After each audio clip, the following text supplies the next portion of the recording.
Ito ang mansyon ng isa sa pinakamamahal na artista sa kasaysayan, si Tupac Shakur, na matatagpuan sa Woodland Hills, Los Angeles, na nagkakahalaga ng 2.6 milyon.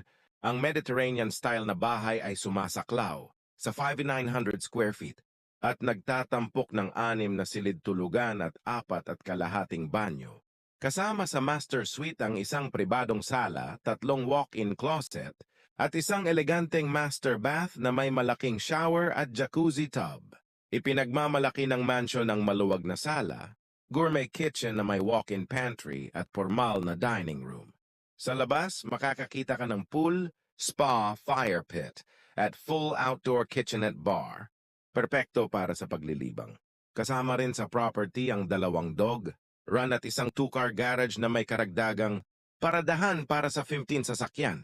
Si Tupac Shakur, ipinanganak noong 1971, ay isang groundbreaking rapper at aktor na kilala sa kanyang malalim na epekto sa hip-hop. Kamakailan ang kaso ng pagpatay noong 1996, yung nag-apply para sa pagpapalaya na muling nag-init ng interes sa hindi nalutas na misteryo.